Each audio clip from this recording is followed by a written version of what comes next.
Marcel Johnson, a black farmer struggling with debt in Georgia, bought a rusted abandoned tractor for just 10 cents at an auction. The other farmers laughed at him for wasting his last dime on that piece of junk that had been forgotten since 1938. But when he started restoring it and discovered a secret compartment welded beneath the seat, his life changed forever. What he found in that box wasn't just treasure. It was something no one could have imagined had been hidden for 85 years. Before we reveal this stunning discovery, tell us what country you're watching from. We're fascinated to see our global audience grow. If you love real-life, life-changing stories, make sure to subscribe because what's coming next is even more unbelievable. The red Georgia clay clung to Marcel Johnson's boots like a memory that wouldn't let go. At 48, his hands bore the deep lines of a man who'd spent 3 decades working other people's land, watching other men's crops grow tall under the same sun that had weathered his own dreams into dust. The morning air hung thick with humidity, and the distant rumble of combine harvesters, a sound that used to fill him with purpose but now only reminded him of everything he didn't own. Marcel stood at the edge of the Whitmore farm, staring across the endless rows of cotton that stretched toward the horizon like prison bars made of green. His back ached from yesterday's work, and his wallet held exactly $47.23, not enough for the mortgage payment due next week, not enough for his son Damon's college textbooks, not enough for the life he'd promised his wife Lorraine when they married 23 years ago in the same small church where his grandfather had been baptized. The foreclosure notice crumpled in his back pocket felt heavier than the cotton bales he'd loaded all summer. 3 months behind on the rent for their little house on Peachtree Road, with winter coming and no end to the cycle of just barely making it through another week. Marcel had always believed that hard work was enough, that if a man kept his head down and his hands busy, the land would provide.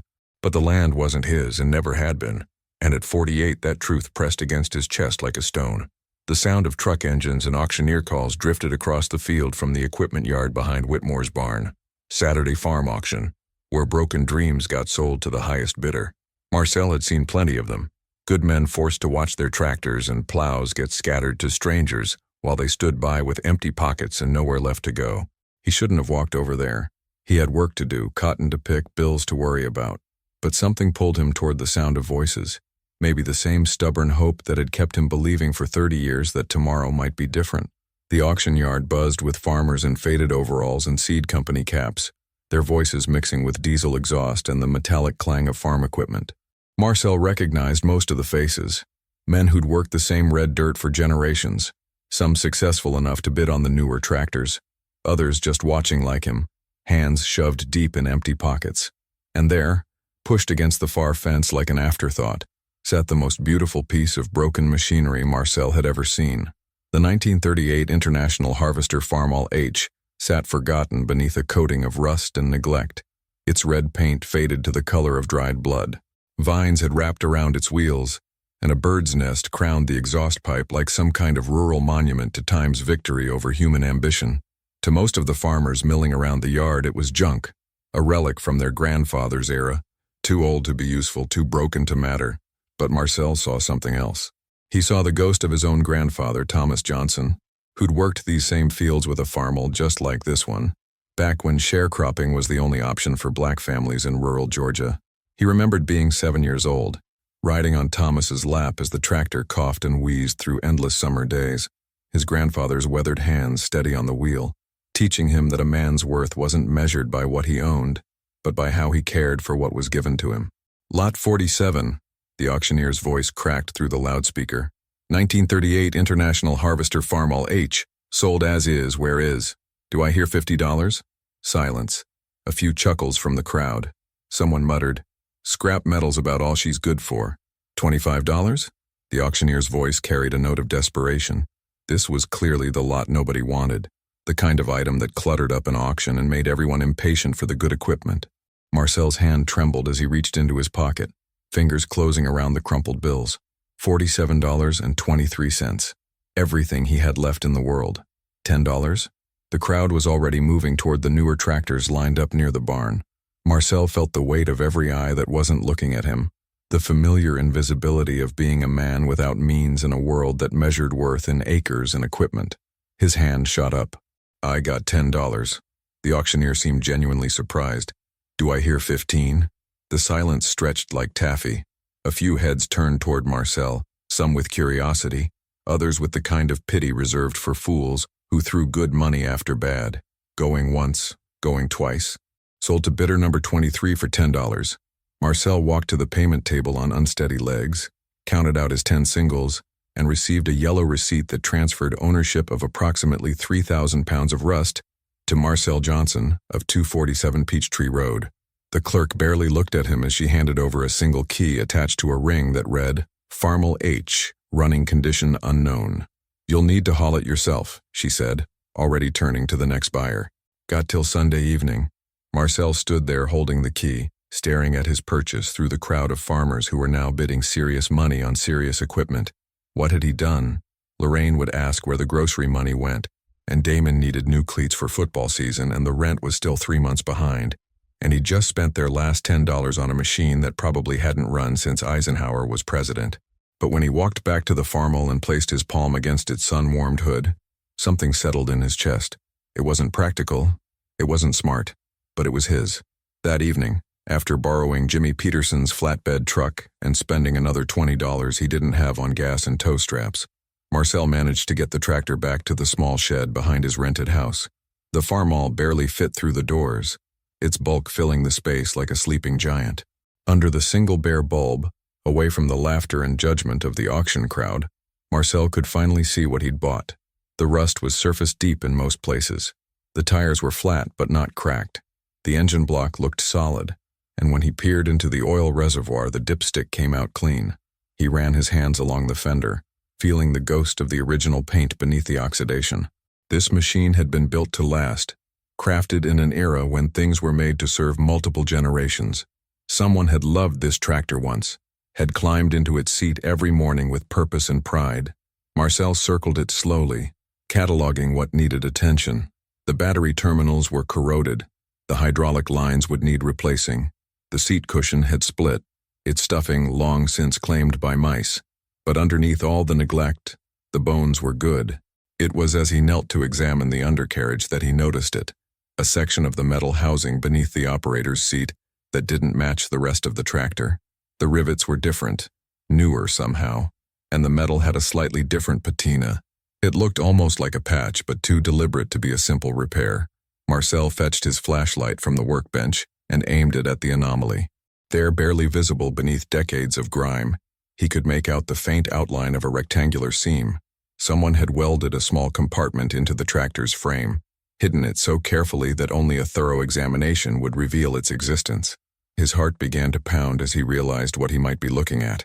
During the Great Depression, when banks failed and money became worthless overnight, people had hidden their valuables in the most unlikely places.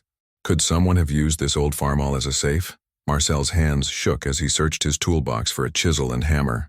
Whatever was hidden beneath that seat had been placed there intentionally, sealed away from the world for reasons he could only imagine.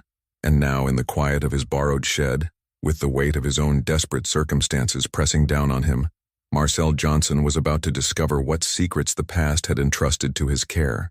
The chisel bit into the metal with a sharp ping that echoed through the shed like a gunshot. Marcel paused, listening for any sound from the house, but Lorraine and Damon were asleep, their breathing barely audible through the thin walls. The clock on the workbench read 2:47 a.m. He'd been at this for 3 hours, carefully working around the edges of the hidden compartment, afraid to damage whatever lay inside. The welding job had been masterful, done by someone who understood both metalwork and secrecy. Each strike of the hammer sent vibrations through his wrists, but gradually the seam began to separate. Rust flakes fell like red snow onto the concrete floor, carrying with them the metallic smell of decades and the faint sweetness of old oil. When the compartment finally gave way, it opened with a soft hiss that made Marcel's skin prickle. The air that escaped carried an odd preservation, as if time itself had been sealed inside. He aimed his flashlight into the cavity and saw the dull gleam of metal, a rectangular box, no larger than a shoebox, wrapped in what appeared to be oiled canvas. Marcel's hands trembled as he worked the box free. It was heavier than he expected, dense with purpose. The canvas wrapping crumbled at his touch, revealing a steel container with a combination lock that had somehow resisted the corrosion that had claimed everything else. Stamped into the lid in faded letters were the initials AP, and below that, in smaller text, if found, remember the promise. The lock was old but functional. Marcel tried the obvious combinations. 1938, the tractor's year, then Euro, then 1234. Nothing. He sat back on his heels staring at the box, wondering if he'd come this far only to be stopped by 3 spinning dials and his own ignorance. Then he remembered something his grandfather had told him about the Depression-era farmers. They didn't trust banks, didn't trust the government, but they trusted the land and the seasons. Many of them used dates that meant something personal: harvest dates, planting dates, the birth years of their children. Marcel tried 1929, the year of the stock market crash. The lock held firm. He tried 1932, 1933, the worst years of the Depression. Still nothing. Then, on impulse, he tried 1865, the year the Civil War ended, the year slavery was abolished, a date that would have meant everything to a generation that remembered when freedom itself was fought for. The lock clicked open. Inside, nestled in compartments lined with red velvet that had somehow maintained its color, were items that made Marcel's breath catch in his throat. The first thing he lifted was a leather-bound journal, its cover worn smooth by handling. Beneath that lay a small cloth bag that clinked with the weight of metal, and at the bottom of the box, wrapped in tissue paper that crumbled at his touch, were documents, certificates, deeds, and what appeared to be stock certificates from companies he'd never heard of. Marcel opened the journal first, and in the light of his flashlight, words written in careful script seemed to rise from the yellowed pages like voices from the past. March 15, 1933. They say Roosevelt is going to take our gold. Order 6102, they're calling it. Executive Order 6102. Every citizen must turn in their gold coins, gold bullion, gold certificates. Exchange them for paper money at 20.67 per ounce. But I remember what happened in Germany. I remember what paper money is worth when the world goes mad. I am Arthur Pembroke, and I will not surrender what my father died to leave me. If they want it, they can dig for it. Marcel's heart hammered against his ribs as he turned the pages. Arthur Pembroke had been a farmer, like him, working these same Georgia fields during the darkest years of American history. But unlike Marcel, Pembroke had inherited something precious, a collection of gold coins passed down from his father, who had been a railroad man before the crash of 1929. The journal entries painted a picture of a man caught between fear and determination. March 22nd, 1933. Buried the bulk of it today. Sarah thinks I'm being foolish, but she doesn't understand. This gold isn't just money. It's freedom. It's the difference between surviving and thriving, between leaving nothing and leaving a legacy. Use the old farmall as the marker. Nobody looks twice at a farmer's tractor. Nobody suspects what a desperate man will do to protect his family's future. Marcel's hands shook as he continued reading. The entries chronicled Pembroke's growing paranoia, his certainty that government agents were watching him, his elaborate plans to hide his wealth from a world that seemed determined to strip away everything a man could call his own. But it was the final entry that stopped Marcel cold. September 18th, 1934. Sarah is gone. The fever took her in 3 days. Little Emily followed 2 days later. The doctor says it was the influenza, but I know better. It was poverty that killed them. While I was busy hiding gold, my family was dying from things that money could have cured. I can't touch the gold now. It's cursed with their blood. But someday, someone will find it. Someone who needs it more than I do. Someone who will use it to save what I couldn't save. The map is in the tractor. The gold is where the map leads. May God forgive me for choosing treasure over love. Marcel closed the journal, his eyes burning with tears he hadn't expected. This wasn't just a treasure hunt anymore. It was a confession, a plea from across the decades. Arthur Pembroke had died alone on his farm in 1935. According to a newspaper clipping tucked into the journal's back cover, the land had been sold for taxes, and the tractor had been passed from farm to farm, carrying its secret through generations of owners who never suspected what lay hidden in its frame. Marcel untied the cloth bag with reverence, and into his palm spilled coins unlike anything he'd ever seen. They were gold, yes, but not the simple gold pieces he might have expected. These were double eagles, $20 gold coins from 1933, each one bearing the majestic image of liberty striding forward, torch held high. Marcel counted them slowly, 47 coins in perfect condition, their surfaces gleaming as if they'd been minted yesterday. His breath caught as the significance hit him. 1933. Double eagles were among the rarest coins in American history. Roosevelt's Executive Order 6102 had required their destruction, and only a few had survived in private hands. Marcel had read about one selling at auction for over $7 million just a few years ago. If these were authentic, and every detail suggested they were, he was holding a fortune that defied comprehension. But it was the map that truly took his breath away. Drawn on heavy parchment in Pembroke's careful hand, it showed the layout of what had once been the Pembroke farm, now part of the Whitmore property where Marcel worked every day. X marked a spot near what the map labeled as the old silo, a structure that still stood in the far corner of the cotton field, abandoned and ignored by everyone who passed it. Marcel sank into the old wooden chair beside his workbench, the weight of discovery crushing down on him like a physical force. In his hands he held not just gold coins worth millions, but a treasure map leading to what Pembroke had called the bulk of it, a fortune hidden in the Georgia red clay for nearly 90 years. The implications swirled through his mind like a tornado. This was enough money to pay off every debt, to buy the Whitmore farm outright, to send Damon to any college in the country, to give Lorraine the life she'd sacrificed so much to build with him. This was generational wealth, the kind of discovery that didn't just change a family's circumstances. It erased them entirely and wrote new ones. But as Marcel stared at Arthur Pembroke's final words, at the confession of a man who had chosen gold over love and lived to regret it, he felt something cold settle in his stomach. This treasure came with a price that had already been paid in full, by a farmer who had died alone, haunted by the choices he'd made in desperate times. Outside, the first light of dawn began to creep through the shed's single window. Marcel carefully rewrapped the coins, closed the journal, and placed everything back in the steel box. He had work to do, cotton to pick, bills to face. But everything had changed in the space of a single night. He was no longer just Marcel Johnson, struggling farmer. He was Marcel Johnson, keeper of secrets, guardian of a dead man's regrets, and holder of a treasure that could either save his family or destroy it. As he locked the box and hid it beneath a tarp in the corner of the shed, Marcel whispered a promise to the darkness. "I won't make your mistakes, Arthur. I won't choose gold over love." But even as he spoke the words, he could feel the weight of temptation settling around his shoulders like a yoke, and he wondered if any man could resist the pull of such wealth, or if Arthur Pembroke's curse was destined to claim another generation. Sleep became a stranger to Marcel Johnson. For 3 days after finding Arthur Pembroke's box, he moved through his regular routine like a man walking underwater, picking cotton under the merciless Georgia sun, nodding at Jimmy Whitmore's instructions, sharing quiet dinners with Lorraine and Damon, all while his mind churned with the weight of secrets and possibilities. Every evening, after his family had settled into their nighttime routines, Marcel would slip out to the shed and pore over Pembroke's journal by lamplight.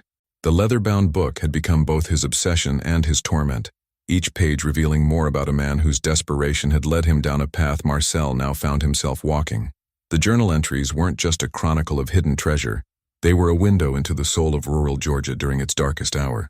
Pembroke wrote of neighbors losing their farms to foreclosure, of families packing their belongings into Model T Fords and heading west toward promises that might or might not be kept. He described the shame of standing in bread lines, the humiliation of watching his wife mend clothes that should have been replaced, the growing certainty that the world as he knew it was ending. April 3, 1933. Talked to Henry Caldwell today. His bank called in his note.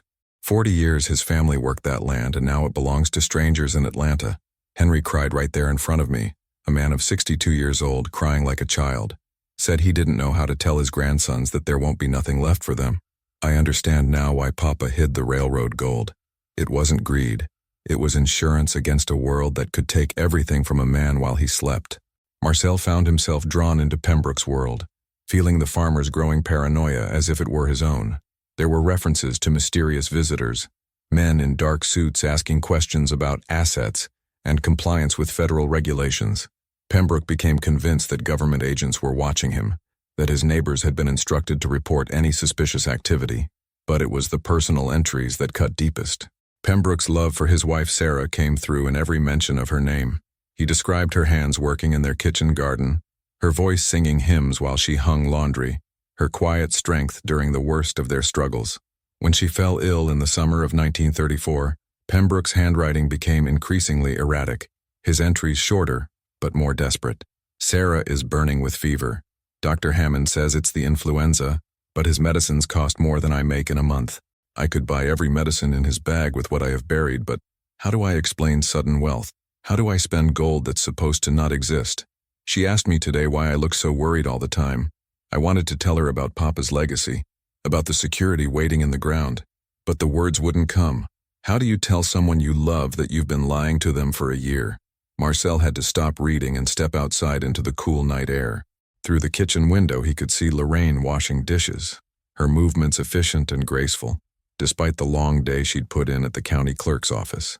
She hummed softly, the same hymn his mother used to sing, the same melody that probably echoed through Sarah Pembroke's kitchen nearly a century ago. What would Lorraine say if she knew? Would she understand his hesitation, or would she see it as another example of him overthinking their way out of opportunity? The weight of the secret pressed against his chest like a physical force. Every conversation felt false. Every shared worry about money felt like a betrayal of the truth sitting locked in his shed. The map consumed his thoughts during the long hours in the cotton field. Marcel knew every inch of the Whitmore property. He'd worked it for 15 years, but now he saw it through Pembroke's eyes. The old silo that marked the treasure's location sat in the far southwest corner of the property, its concrete walls cracked and weathered but still standing. Marcel had eaten lunch in its shade countless times, never suspecting that beneath his feet lay a fortune that could change everything. The silo itself told a story. Built in the 1920s when cotton prices were high and the future seemed bright, it had been abandoned during the Depression, when there was no grain to store and no money to maintain it. Weeds had claimed its base, and the metal ladder that once led to its top had rusted away to nothing. It stood like a monument to broken dreams, ignored by everyone who passed it. But according to Pembroke's careful notations, the treasure wasn't in the silo itself. The map showed a location 15 paces northeast of the structure, marked with symbols that Marcel was still trying to decipher. Some looked like surveyor's marks. Others seemed more personal. A crude drawing of a cross, what might have been initials, a series of numbers that could have been dates or measurements. Marcel began finding excuses to work in that corner of the field.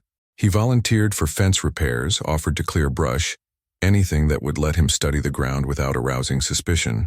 The soil there was different, softer in some places, harder in others, as if it had been disturbed and packed down again.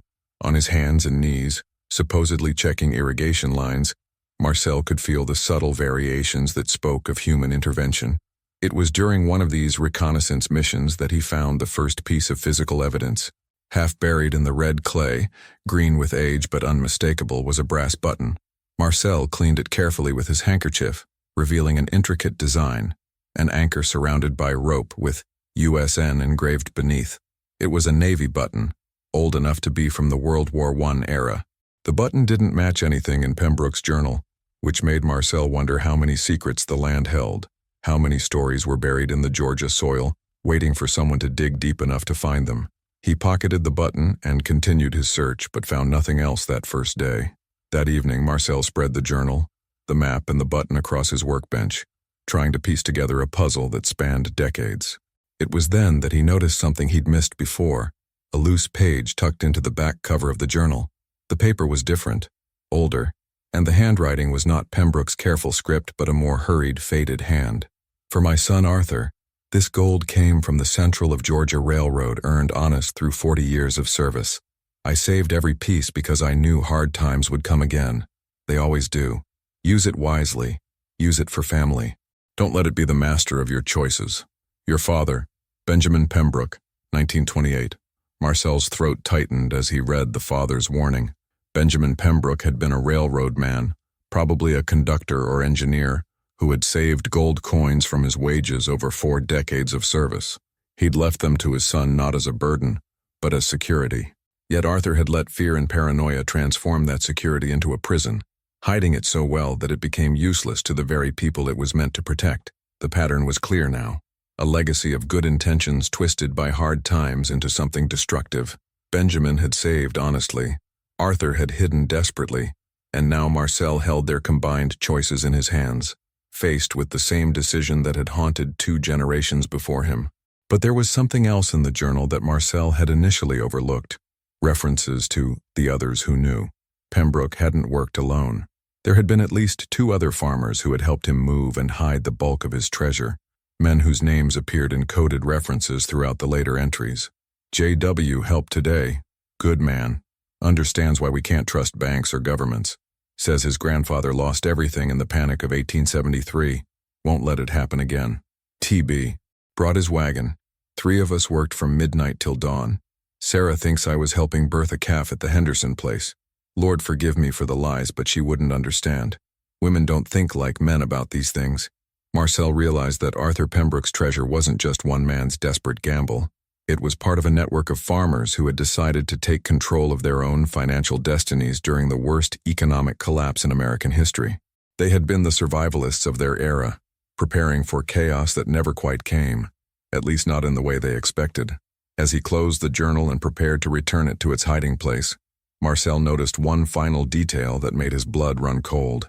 Tucked behind the last page was a photograph, a formal portrait of Arthur and Sarah Pembroke, taken sometime in the early 1930s, judging by their clothing. Arthur stood tall and proud behind his seated wife, his hand resting protectively on her shoulder, but it was Sarah's face that stopped Marcel's breath. She looked exactly like Lorraine, the same high cheekbones, the same gentle eyes, the same patient smile that spoke of a woman who had learned to love a complicated man. The resemblance was so strong it seemed impossible to be coincidence.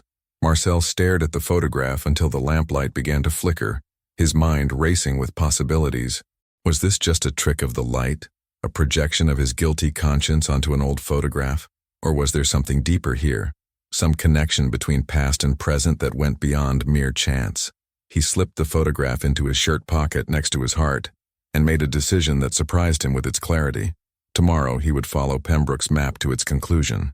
He would find the treasure that had cost one family everything, and he would decide once and for all whether the past was offering him salvation or simply inviting him to repeat its mistakes. But tonight, he would go inside and hold his wife and try to memorize the feel of her in his arms before everything changed forever. The shovel bit into the red Georgia clay with a sound like breaking teeth. Marcel had been digging since before dawn, his movements measured and deliberate despite the urgency clawing at his chest. The old silo cast a long shadow across the cotton field, and somewhere beneath his boots lay the answer to questions that had haunted 3 generations of men. Following Pembroke's map had led him to this spot, 15 paces northeast of the silo, marked by a depression in the earth that was barely visible unless you knew what to look for. The soil here was different, packed harder than the surrounding field, as if heavy objects had once been buried and covered over. Marcel's hands ached from gripping the shovel, but he couldn't stop. Not now. 3 feet down, his blade struck something solid. Marcel's heart hammered as he cleared the dirt away with his hands, revealing the corner of what appeared to be a wooden crate. Then another corner, then another. The cache was larger than he'd imagined. Not just one container, but several, arranged like coffins in the red earth. His flashlight revealed brass hinges green with age and rope handles that disintegrated at his touch. The first crate opened with a groan that seemed to echo across the decades. Inside, nestled in rotted burlap, were mason jars filled with gold coins. Hundreds of them, maybe thousands, their surfaces gleaming despite the years underground. Double eagles, liberty heads, Indian heads, coins that collectors would kill for, representing not just monetary value but pieces of American history that most people believed had been destroyed long ago. Marcel lifted one jar, feeling its weight, and realized that Arthur Pembroke's journal had understated the magnitude of his father's collection. This wasn't just the savings of one railroad man. This was the accumulated wealth of an entire network of people who had seen the crash of 1929 coming and had prepared accordingly. But it was the second crate that made Marcel's knees buckle. Inside were stock certificates, hundreds of them, for companies he recognized. Coca-Cola, IBM, General Electric, Ford Motor Company, all purchased in the early 1930s when prices had collapsed. All signed over to bearer certificates that made them as good as cash. If these were authentic, if the companies were still honoring Depression-era stock certificates, Marcel was looking at a fortune that dwarfed even the gold. He sat back on his heels, dirt-stained and trembling, trying to calculate numbers that seemed to have too many zeros. Conservative estimates put the gold at $8 to $10 million. The stock certificates, if legitimate, could be worth 10 times that amount. He was staring at generational wealth, the kind of money that could transform not just his family, but his entire community. A sound made him freeze. Footsteps in the cotton field moving steadily in his direction. Marcel scrambled to cover the crates with dirt and canvas, his heart racing as the footsteps grew closer. Through the cotton plants he could see a figure approaching, tall, wearing a county sheriff's deputy uniform that caught the morning light. "Marcel, that you out there?" The voice belonged to Deputy Tom Crawford, a man Marcel had known since high school. Tom was decent enough, but he was also married to Jimmy Whitmore's niece, which meant anything he saw or heard would make its way back to the landowner within hours. "Morning, Tom," Marcel called out, stepping away from the dig site and wiping his hands on his overalls. "Just checking the irrigation lines like Mr. Whitmore asked." Tom approached with the casual stride of a man who wasn't suspicious yet, but wasn't entirely convinced either. "Little early for irrigation work, isn't it? Sun's barely up." "Couldn't sleep," Marcel said, which was true enough. "Figured I'd get an early start before it gets too hot." Tom's eyes swept the area, taking in the disturbed earth, the shovel Marcel hadn't had time to hide, the canvas tarp that wasn't quite concealing the excavation. His expression shifted from friendly curiosity to professional interest. "Marcel, you mind if I ask what you're really doing out here? Because that looks more like digging than pipe checking." The lie came easier than Marcel expected. "Found some kind of old trash dump, bottles, metal scraps, that kind of thing. Thought I'd clean it up before Mr. Whitmore noticed. You know how he is about keeping the property neat." Tom nodded slowly, but his hand drifted toward his radio. "Mind if I take a look at what you found?" Marcel's mouth went dry. If Tom called for backup, if he decided to investigate further, everything would unravel. The treasure would become evidence in some bureaucratic nightmare, tied up in courts and tax disputes while lawyers grew rich and the gold gathered dust in some government warehouse. "Just junk mostly," Marcel said, his voice steadier than he felt. "Old bottles, some rusted farm equipment, nothing worth writing up." But Tom was already moving toward the canvas, his deputy training overriding his personal relationship with Marcel. "Let's just have a quick look, make sure there's nothing hazardous out here." Marcel's hand closed around the shovel handle. For one terrifying moment, he imagined bringing it down across Tom Crawford's skull, imagined dragging the deputy's body into the hole and covering it with dirt and secrets. The thought was so vivid, so immediate, that he took a step backward in horror at his own mind. This was how it started. This was how good men became criminals, how desperation transformed ordinary people into the kind who appeared in newspaper headlines. Arthur Pembroke had written about sleepless nights, about jumping at shadows, about the way fear could make a man consider unthinkable things. "Tom," Marcel said, his voice barely above a whisper, "I need you to trust me." The deputy paused, his hand inches from the canvas. Something in Marcel's tone made him turn around, and for a moment the two men stared at each other across 30 years of shared history, Little League games, church suppers, the quiet camaraderie of men who had grown up in the same small community. "Marcel, what's going on? You're scaring me a little here." The truth hung between them like smoke, visible but untouchable. Marcel could tell him everything, about the tractor, the journal, the treasure that could change both their lives forever. Tom Crawford had a daughter starting college next year, a wife who cleaned houses to make ends meet, a mortgage that kept him working double shifts just to stay current.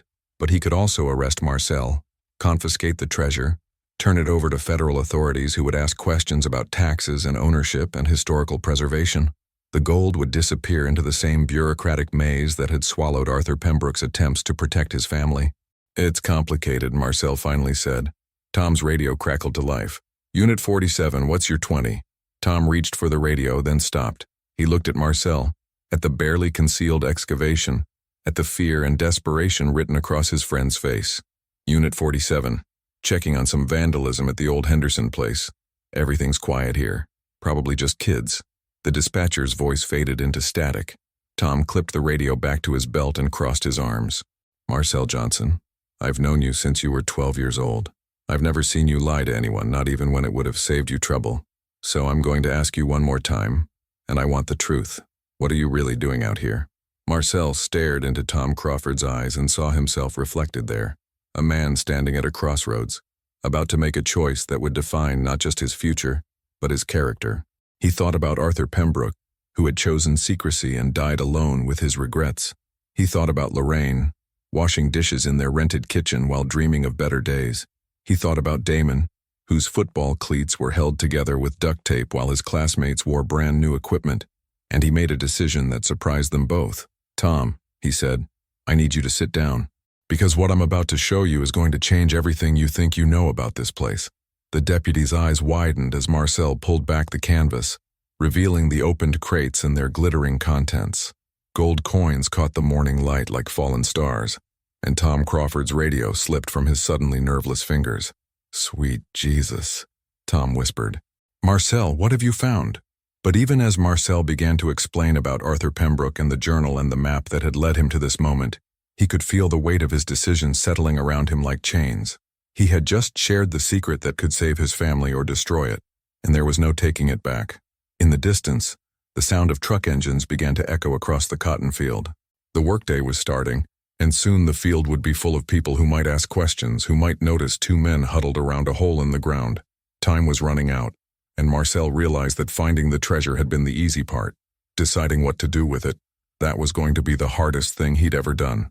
Tom Crawford sat in stunned silence for a full minute, his eyes moving from the gold coins to Marcel's dirt-stained face and back again. When he finally spoke, his voice was barely above a whisper. "This is real, isn't it? This is actually happening." Marcel nodded, his throat too tight for words. In the growing daylight, the treasure looked almost obscene. Too much wealth for two working men to process. Too much temptation for any human heart to bear. "What are you going to do?" Tom asked. It was the question that had haunted Marcel since the moment he'd found Pembroke's journal. He pulled the leather-bound book from his jacket and handed it to Tom, watching the deputy's expression change as he read Arthur Pembroke's final entries. "He chose the gold over his family," Marcel said. "Spent so much time protecting his treasure that he couldn't save the people who mattered most." Tom closed the journal with shaking hands. "Marcel, this could be 40, maybe $50 million. You could buy this entire farm. Hell, you could buy half the county. I know." Marcel stood brushing red clay from his knees. "And that's exactly what scares me." The sound of approaching vehicles grew louder. Marcel could see dust clouds rising from the farm road. Jimmy Whitmore's truck, followed by the crew of seasonal workers arriving for another day in the cotton field. "We need to cover this up," Marcel said, reaching for the shovel. "I need time to think." But Tom caught his arm. "Marcel, wait. What if there's another way?" "What do you mean?" Tom was quiet for a moment, his eyes focused on something beyond the cotton field. "My grandfather used to tell stories about the Depression. Said there were men back then who disappeared overnight, left their farms, their families, everything. Some said they'd found treasure and run off to live like kings.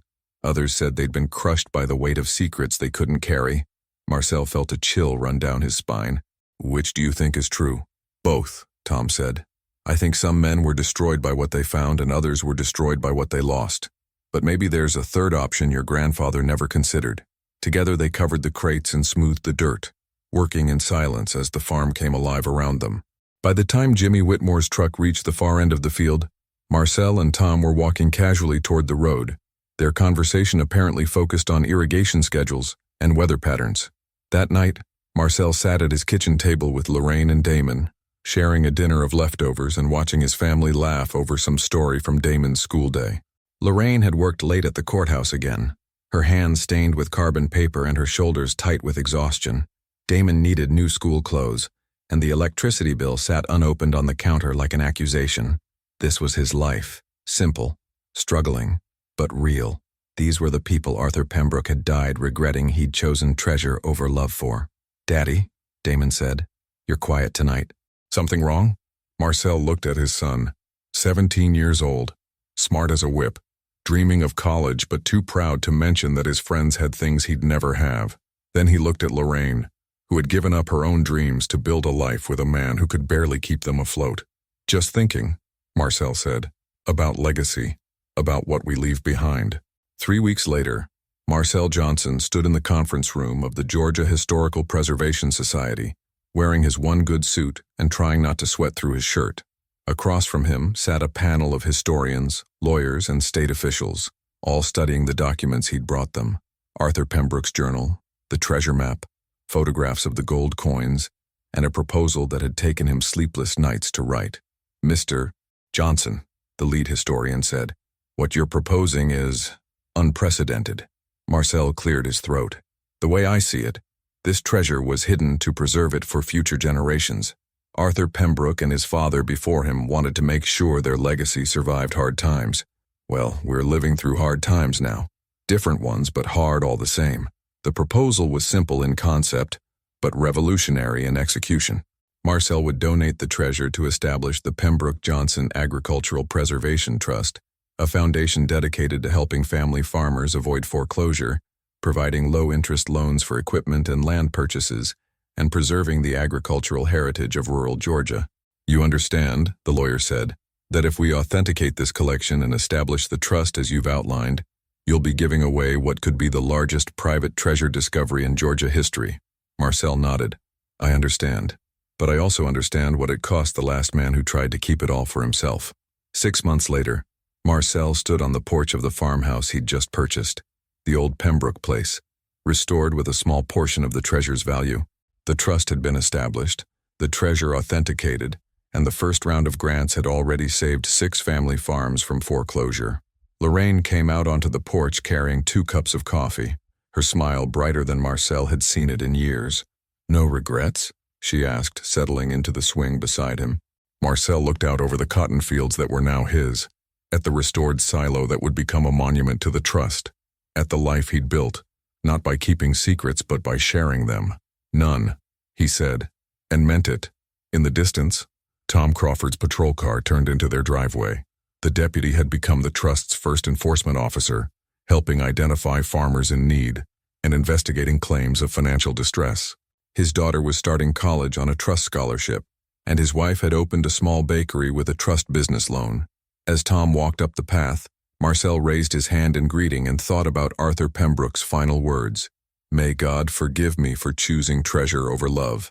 Marcel Johnson had chosen differently, and in that choice, he had found something more valuable than all the gold buried in Georgia clay.